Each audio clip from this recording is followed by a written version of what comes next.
All right, hey everyone. So for this project, we're going to be creating haunted houses. And this is the one that I did with just regular pencil, although I'm not quite finished, okay?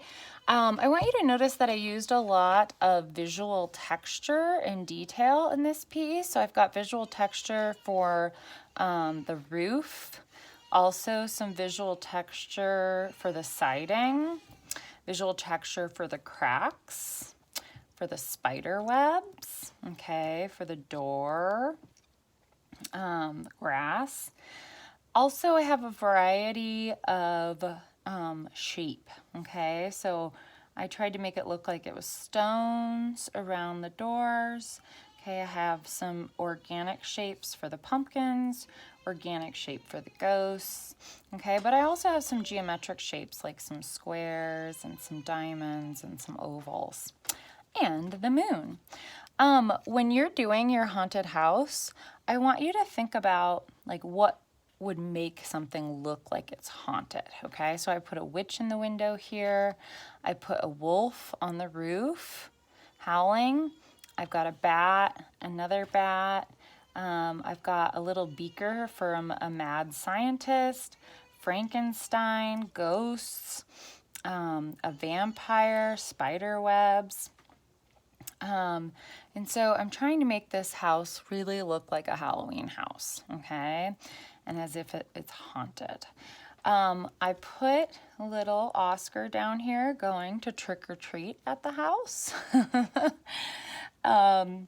And now I'm actually ready to add some color. So for this project, you guys are gonna have access to a metallic marker. Now, you guys are probably gonna have the option of doing it on white paper or black paper. And if you do it on black paper, only certain colors are going to show up, okay? So metallic colored pencils and white colored pencils metallic markers will show up really nicely on black paper, but a lot of darker colors do not show up well on black paper. So if you do the black paper, you're going to be limited to certain colors, okay? All right, so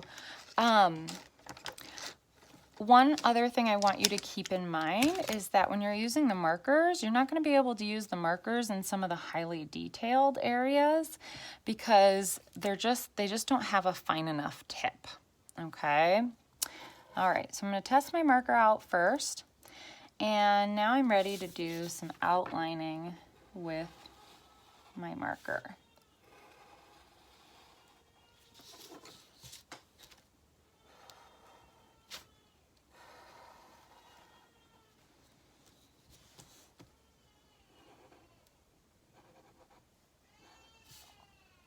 Sorry if you hear my baby crying in the background.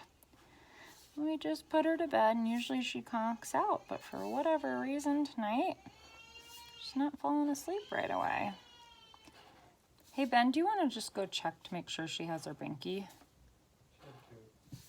Okay.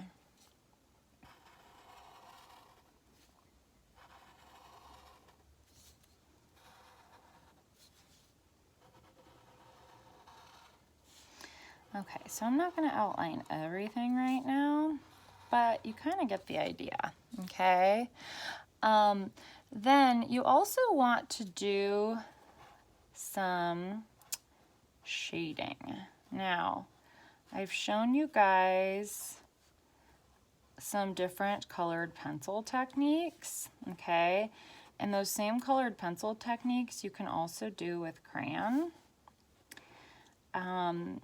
And the one thing I don't want you using for this project, besides metallic marker, is just regular marker, okay? Because a lot of times regular marker, it hides your details, okay?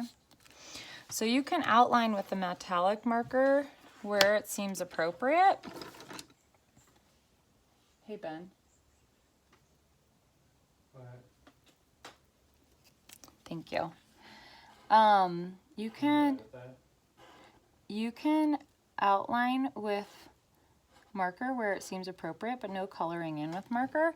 And now we're gonna go ahead and we're gonna start coloring in with colored pencil, okay? And I'm gonna go ahead and make the door, I need a flatter surface.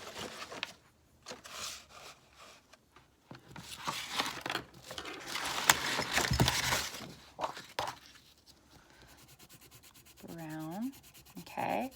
Now, remember with colored pencils, you can overlap and mix colors and do an ombre. You can do heavy shading, light shading.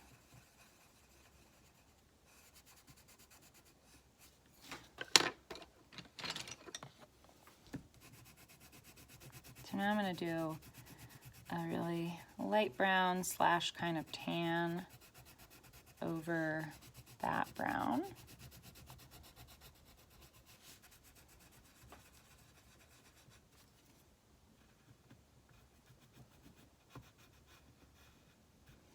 Okay. Now for little details, you definitely want to make sure your pencil is sharpened and that you can get into those small little areas so that you're not just coloring over the face or those details so you can't see them anymore, okay?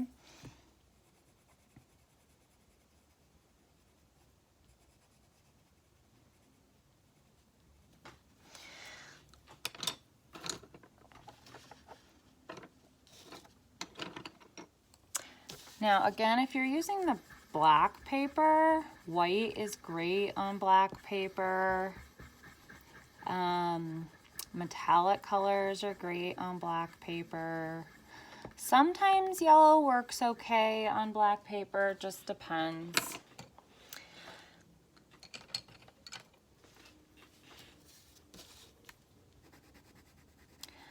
Ooh, I thought I was picking up a dark blue, but it's actually purple. Okay, so I'm gonna finish coloring this, and hopefully it'll be done by tomorrow when I have class with you guys. And if not, I'll show you how much I have done, okay? We're gonna look at some examples of haunted houses too, to give you some more ideas. And remember, your haunted house does not have to look exactly like mine, but you do want to go ahead and, you know, try to add some details to your house and really do anything you can to make it look haunted. Okay, I'll talk to you guys later. Bye-bye.